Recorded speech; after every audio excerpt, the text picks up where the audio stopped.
नमस्कार प्रिय दर्शक बंधुगण, जदि आपण जड़े मीन राशि जात व्यक्ति अटंती तेबे आज भिडियो रे मु एक एपरी सत्य कथा विषय कहवा जाऊँगी जहाँ शुणिले आपण निश्चित भाव में गभीर आश्वस्ति अनुभव करेंगे।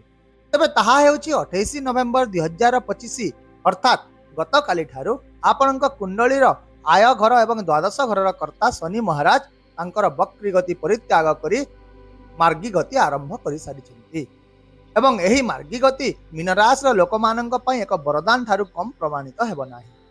मु एपरि काहेकि कहूछि कारण आपण बहुत दिन धरि अनुभव करूछंती जे शनि महाराज तांकर वक्री गति रे आपणक पई बोझ पालटि जाइछे। जेतेबेले शनि महाराज वक्री गति करुथिले से आपणक एकादश घर उपरे तांकर कठोर दृष्टि पकाइथिले। आपण प्रत्यक्ष भाव रे अनुभव करिछंती जे अपव्यय खर्च निरंतर वृद्धि पाइछि। आयर जेते उत्स सृष्टि होउतिले मध्य टंका आपणक हाथ रे रहु नाही। स्वास्थ्य खर्च, पारिवारिक संबंध, औषध खर्च एपरी लागुला जेपरी घर खर्च आउ केबे शेष हेब नाही।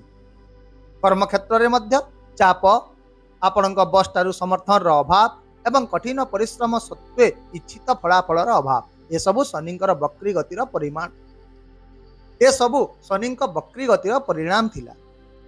आपणकर भाग्य कारक दुर्बल हो जाइथिला। आपण कठिन परिश्रम करि चलिले किंतु फलाफल सेही हिसाब रे अनुकूल नथिला। एही परिस्थिति केवल आपणक पई नुहे बरं अधिकांश मीन राशि लोके यह अनुभव कर सारिछन्ति। किंतु आज ठारू जेतेबेले शनि तांकर प्रत्यक्ष गति आरंभ करिवे प्रथम एवं सबुठारू शक्तिशाली प्रभाव यह हेबो जे से वक्री गति रे देइतिबा द्वादश घरर फलाफल आउ मिलिबो नाही। बदल रे आपणको लग्न घरर फलाफल मिलिबो। शास्त्र रे वर्णित अछि जे जदि एक निष्ठुर ग्रह केंद्र को आसी मार्गी गति करती तेबे से एक मंगलकारी ग्रह अपेक्षा मध्य आहरी शुभ फलाफल प्रदान करिथांती। एवं वर्तमान से समान स्थिति रे मीन राशि लोकंक पाई शनि महाराज रहिबाकू जाउछंती बा रही सारिछंती। लग्न रे बसी शनि आपणकर व्यक्तित्व, आपणकर स्वभाव, आपणकर निष्पत्ति नेबार क्षमता, आपणकर आचरण, आपणकर चरित्र सबु किछि को परिवर्तन करिबाकू जाउछंती। कारण यही ग्रह हेउचंती न्यायपूर्ण एवं फलप्रद ग्रह। तेणु आपणक जीवन रे कौन कले ठीक हेब एवं कौन कले भूल हेब ताहार स्पष्ट बुझामणा आपणक मन रे एबे प्रकाश पाइबा आरंभ करिब। अतीत रे आपणकर चिंताधारा द्वंद्व रे पड़ी जाइतिला। निष्पत्ति गुड़िक भूल प्रमाणित हेउतिला एवं आपणकर मन मध्य दुर्बल थिला। किंतु वर्तमान यही सब परिस्थिति शेष हेबाकू जाउछि।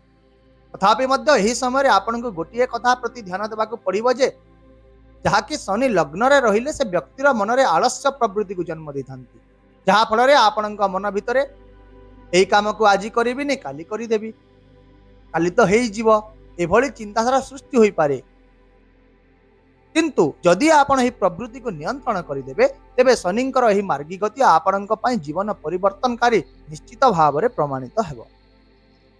ताहले एबे आसंतु शनिंकर दृष्टि गुड़िक यही समय आपण को कौन सब फलाफल देवाक जाउछंती से विषय टिके आलोचना करिबा।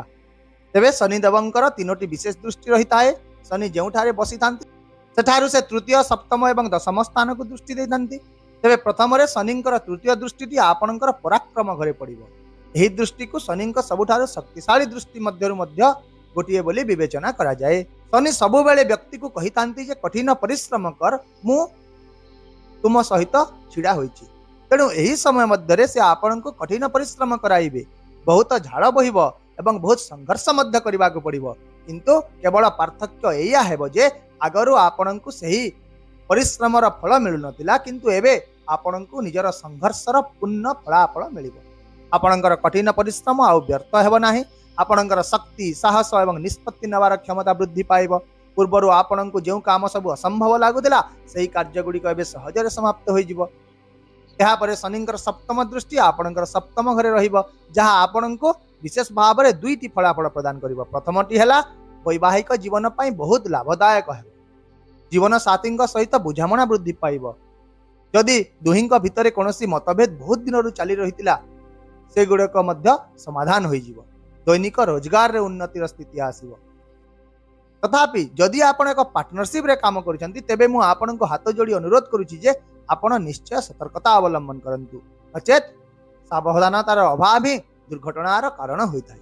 ଏହା ଛଡ଼ା ଯଦି ଆପଣ କାହାର ପରାମର୍ଶ, ବିଶ୍ୱାସ, ପ୍ରଭାବ କିମ୍ବା ପ୍ରତାରଣା ଉପରେ अंधविश्वास करी व्यावसायिक पार्टनरशिप रे प्रवेश करिदेबे तेबे शनि महाराज आपन को निश्चित भाव में एक गंभीर शिक्षा मध्य दे पारंती।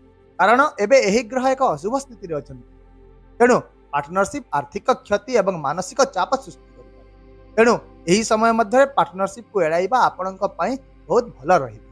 सेहीपरि शनिंकर दशम दृष्टि एबे कर्मभाव उपर पड़िबो, तेणु कर्म क्षेत्र में शनिंकर दृष्टि जो कार्य गुड़िक धीर हेब किंतु स्थिर सफलता मिलिबो। जिनिस गुड़िक धीरे धीरे अग्रगति करिबो किंतु सठिक दिगरे बढ़िबो। आपण निश्चित भाव में फलाफल देखा पाइबे। चाकरी रे पदोन्नति मिलिबो, व्यवसाय विस्तार हेब, केवल गति टिके धीर हेब किंतु कौनसी कार्य रे बाधा रहिबो नाही।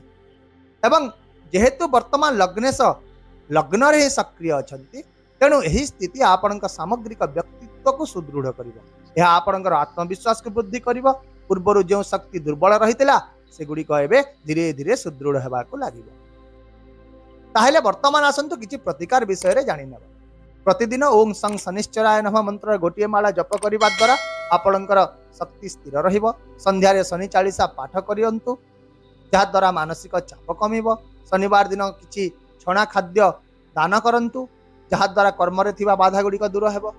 गरीब असहाय वृद्ध किंबा अक्षम लोकन को सहाय्य करंतु, जहा द्वारा शनि तुरंत संतुष्ट होई आपन को शुभ फलाफल प्रदान करि पारंती। एहा व्यतीत एही समय रे आपन छलना ठके किंबा असत्यरु दूरे रहंतु एवं मने रखंतु दिन बेले किंबा सकाळे शनि मंत्र जप करंतु नाही। केवल सूर्यास्त परे किंबा सोइबा पूर्वरु एही मंत्र एवं शनि चालीसा पाठ करा जिबा उचित। यह शास्त्र रे लेखा जाइछि। तेबे एसबु तो थिला सही फलाफल जहाँकि आपण एही समय मध्य निश्चित भाव में देखा पाइबे। तथापि मध्य एठारे सबुठारु गुरुत्वपूर्ण बड़ प्रश्नटी हेउछि जे कोन समस्त मीन राशि लोकंक पई शनि महाराजकर एही प्रभाव समान रहिबो? तेबे शास्त्र कहूछि ना, केबे नुहे। दुनिया रे तो लक्ष लक्ष लोक मीन राशि अछंती एवं समस्तंक पई फलाफल किपरि भाव रे समान होई पारिबो? कारण फलाफल केबे भी ग्रहर गति उपरे निर्भर करे नाही, बरं जन्म कुंडली रे सेही ग्रहर स्थिति उपरे निर्भर करिथाय। तेणु जदि शनि आपणक कुंडलीर षष्ठ अष्टम किंबा द्वादश घरे अछंती किंबा दुर्बल अवस्था रे अछंती, तेबे से निजे चेष्टा कले मध्य इच्छा कले मध्य आपणक शुभ फल प्रदान करि पारिबे नाही। एपरि परिस्थिति रे आपणक प्रतिकार अधिक करिबाकू पड़िबो एवं आशा कम रखिबाकू पड़िबो। तथापि जदि शनि यही चारोटी स्थान व्यतीत अन्य जो घरे भी अछंती, भल घरे अछंती एवं डिग्री वाइज स्ट्रंग अछंती, तेबे 28 नवेम्बर 2025 परे यही समय आपणक पई अद्भुतपूर्ण आश्वस्ति आनिदेव। कारण प्रत्यक्ष पई केबे प्रमाण आवश्यकता पड़े नाही। निश्चित भाव में दिन बदलिबो, आपणकर मन बदलिबो, आपणकर भाग्य बदलिबो एवं आपण निजे ही अनुभव करिवे जे हां यह सही समय जेतेबेले मो जीवन पुनी थरे ट्रैक को फेरी आसुची। आशा करुछि मो द्वारा प्रदान करा जायतिबा ए विस्तृत सूचना निश्चित भाव में आपणक जीवन रे स्पष्टता दिग्दर्शन एवं नूतन आशा आनिदेव। ताहेले आसंता काली पुणी देखा हेबा आउ एक नूतन सूचना वीडियो सहित। से पर्यंत विदाय दियंतु। रहुछि। नमस्कार। जय जगन्नाथ।